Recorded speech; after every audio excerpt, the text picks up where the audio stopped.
The views expressed on the Jerry Cahill CF podcast are that of Jerry Cahill and guests, and not necessarily those of the Boomer Esiason Foundation.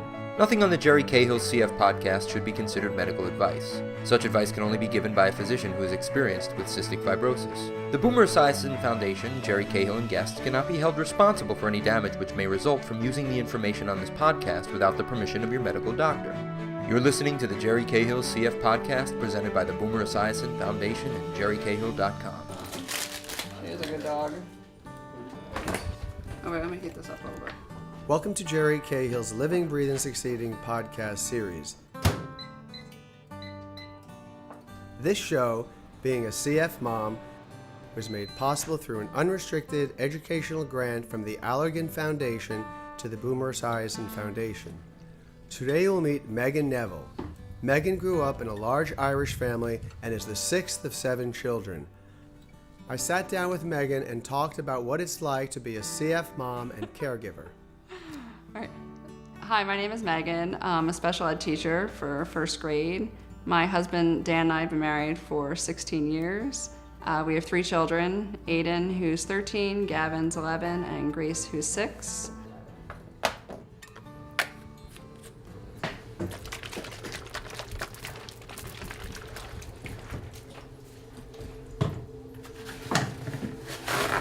When he was diagnosed, it was like, oh my gosh, like we gave this to him, and had we known, maybe, what would have been different. So there's definitely guilt, and I think in the beginning, every time he, probably I overreacted, every time he cried, oh my gosh, just because we gave him CF, it was too much. And then I think I just learned you can't parent from guilt. I couldn't feel guilty every single time. Otherwise we'd be stuck in this place that wouldn't be good for anybody.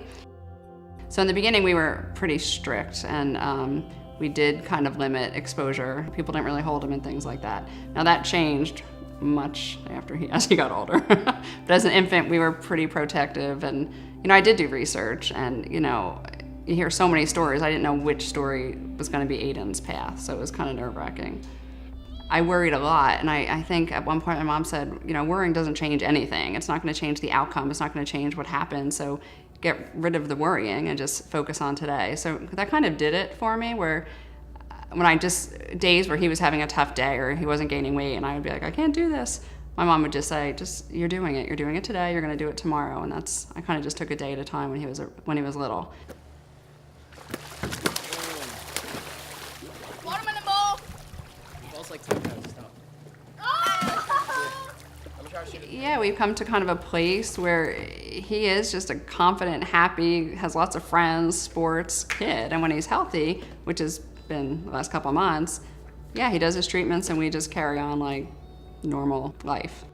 So as a parent to now a teenager with CF, it's a challenge. Sometimes just the way I word things, like if I tell him to do something, automatically I was like, I'm not doing that. So trying to be empathetic but not sympathetic and let him getting away with it, like he's like, oh, but I, just spent an hour doing my nebulage. I'm like, I know you did, but that's like your life, and we have to kind of find a way to work around that. You still have to do these other things. Now, I'm not saying that's always perfect. Like when he's sick as a teenager, he doesn't do the chores that his brother and sister do because he does have a lot more going on. So it's always a challenge. Then I'm like, oh, now when do I start making him do chores again? He's feeling better. So things like that, it's just always kind of sometimes winging it, sometimes working with him to see what he thinks. The CF mom, just the everyday up and down emotional, like sickness, health. And, chronic is hard. I think that's the hardest part about CF, just the chronic part of it and the emotional impact on your child. Nobody really talked about that either. Like, oh, just do the treatments and you'll be okay. Nobody talked about like when you're not okay and you're doing all your treatments. So I think that's the hardest part about being a CF mom.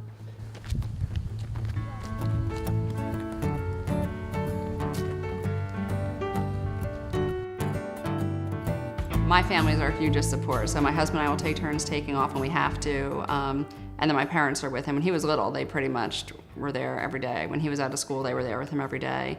My mother-in-law helps, and I have a lot of brothers and sisters, so sometimes they would take days off. If he was in the hospital, there's days I would go to work and my sister would sit with him in the hospital. So our family is, and everyone always says like, oh my God, thank God for your family, but they are truthfully our rock. Without them, this is like a team effort. My biggest fear is just that he would become kind of this resentful kind of person. You know, I was given this and nobody else was, and my family, things like that.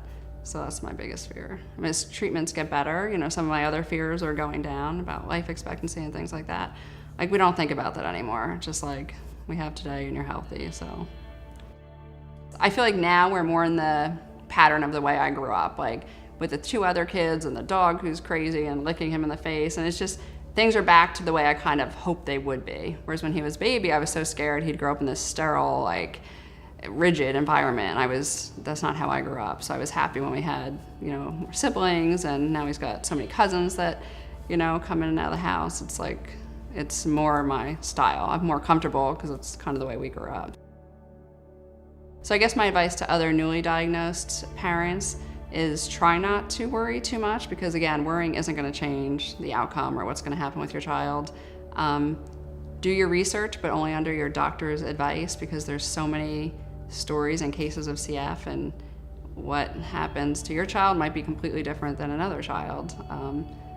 So try not to worry as much and just enjoy the baby, you know, enjoy your baby as much as you can, because I wish I'd enjoyed a little bit more and a little worried less when he was little. I feel like I'm better now, where I don't worry as much and I just enjoy it.